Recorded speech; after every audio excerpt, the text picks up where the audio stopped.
Salam solusi.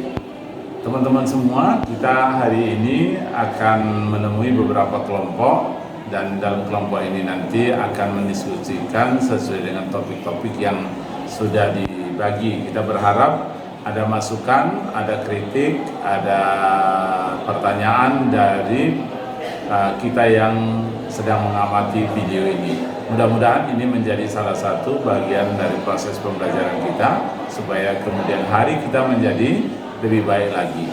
Demikian saya kira untuk kita nikmati bersama diskusi ini. Salam solusi. Assalamualaikum warahmatullahi wabarakatuh. Alhamdulillahirabbil alamin. Wassalatu wassalamu ala asrofil anbiya'i wal mursalin wa ala alihi rasulillahi ajmain. Pertama-tama marilah kita bersyukur kepada Allah Subhanahu wa taala yang memberikan kesehatan kepada kita sehingga kita dapat melaksanakan diskusi kita hari ini. Marilah kita buka diskusi kita ini dari kelompok 7 yang berjudul memahami tentang epistemologi. Sebelum kita laksanakan diskusi kita ini, alangkah baiknya kita memperkenalkan diri kita dulu. Perkenalkan, nama saya Adam, NIM saya 0307223136. Baik, dengan Aisyah. Nama saya Aisyah Fadila, NIM saya 0307223118. Perkenalkan, nama saya Azra Humaira, NIM saya 0307223108. Oke, baiklah. Di sini saya ingin bertanya kepada teman-teman sekalian. Menurut kalian gimana sih pengertian dari epistemologi itu? Bisa jelaskan untuk Zahra ataupun Aisyah? Baik, saya akan menjawab dari pertanyaan saudara Adam. Menurut saya, dari artikel yang saya baca, Mujamil Komar berpendapat bahwasannya bagian filsafat ini menjelaskan tentang pengetahuan manusia. Mungkin sekian jawaban saya. Apakah pengetahuan manusia itu merupakan ilmu? Tentu saja dong, pengetahuan merupakan ilmu karena pengetahuan pada hakikatnya merupakan segenap apa yang kita ketahui tentang suatu objek tertentu. Termasuk ke dalamnya adalah ilmu. Jadi, ilmu merupakan bagian dari pengetahuan yang diketahui oleh manusia, di samping berbagai pengetahuan lainnya seperti seni dan agama. Jadi selanjutnya kita akan melanjutkan materi kita. Di sini kita akan membahas tentang jenis-jenis epistemologi. Menurut kalian, apa sih isi atau hakikat yang terdapat di dalamnya? Bisa dijelaskan saudara Adam maupun saudari Aisyah? Pada aliran epistemologi terdapat rasionalisme, empirisme, intuisionisme, fenomenalisme, dialektis, dan metode ilmiah. Dan epistemologi memiliki dasar-dasar pokok, yaitu hakikat pengetahuan. Di dalam hakikat pengetahuan itu terdapat dua aliran dimensi. Yang pertama ada idealisme. Idealisme ini merupakan jiwa ataupun ide yang di dalamnya. Yang kedua ini ada realisme. Realisme ini merupakan eksistensi yang ada hanya pada benda yang konkret. Dan yang kedua ada validitas pengetahuan. Validitas pengetahuan berbicara tentang kebenaran. Pernyataan dapat dinilai benar atau salah tergantung terhadap pemaknaan kebenaran. Makna yang dimaksud dalam pernyataan ini adalah makna yang secara sistematis. Dan yang kedua adalah kebenaran yang diartikan suatu perkataan yang bersifat sistematik. Sistematik lebih terhadap simbol atau tanda-tandanya sesuai dengan proposisi yang dibuat. Baiklah, untuk selanjutnya saya ingin bertanya kepada saudara Adam maupun saudari Aisyah. Dalam aliran empirisme terdapat penjelasan bahwasanya para ahli menjelaskan bahwa terdapat dua hal dalam memahami hakikat empirisme. Apakah kalian bisa menjelaskannya? Baiklah, saya akan menjawab pertanyaan dari Aisyah. Di Filsafat empirisme tentang teori makna. Teori makna dan empirisme selalu harus dipahami lewat penafsiran pengalaman. Oleh karena itu, bagi orang empiris jiwa dapat dipahami sebagai gelombang pengalaman kesadaran. Dapat juga yang kedua, filsafat empirisme tentang teori pengetahuan. Menurut orang rasionalis, ada beberapa kebenaran umum seperti setiap kejadian tentunya mempunyai sebab dasar-dasar matematika dan beberapa prinsip dasar etika. Dan kebenaran-kebenaran itu benar dengan sendiri-sendirinya. Namun, jika ditelisiki lebih mendalam, aliran empirisme itu terbagi dalam 3 jenis, diantaranya yaitu yang pertama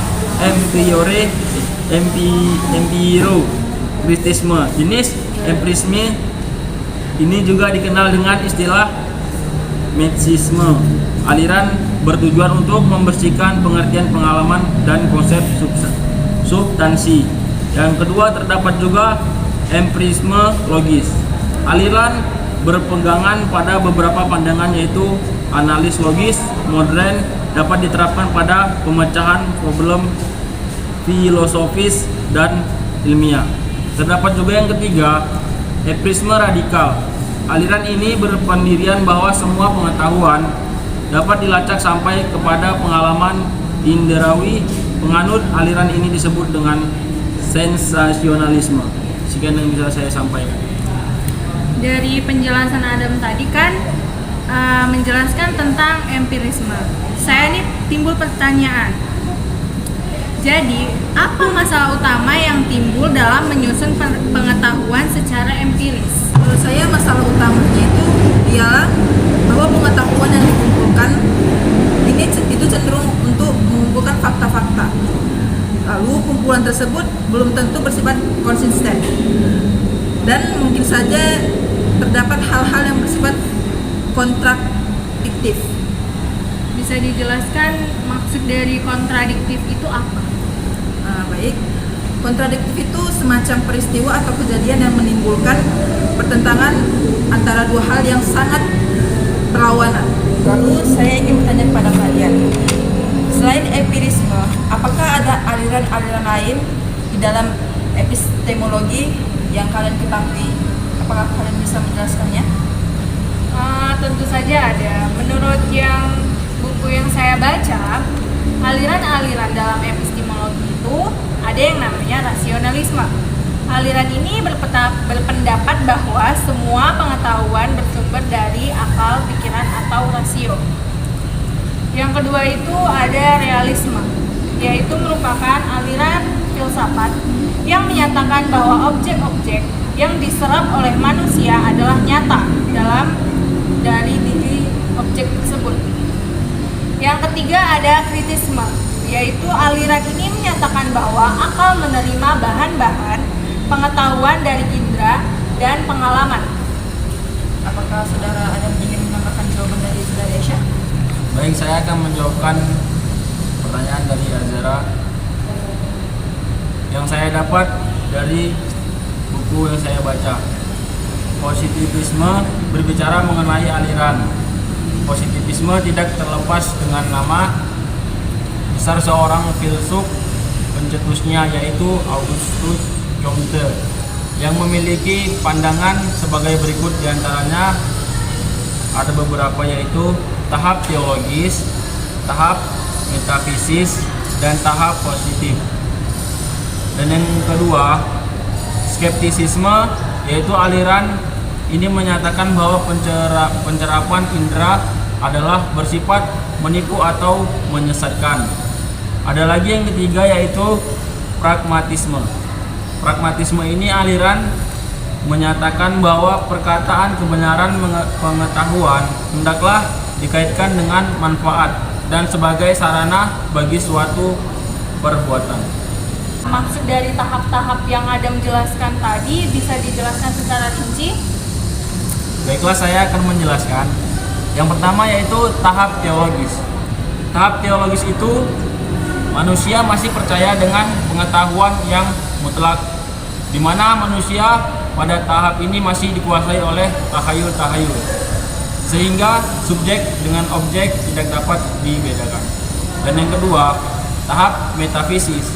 Tahap metafisis itu pemikiran manusia yang berusaha memahami dan memikirkan kenyataan. Dan yang ketiga, tahap positif.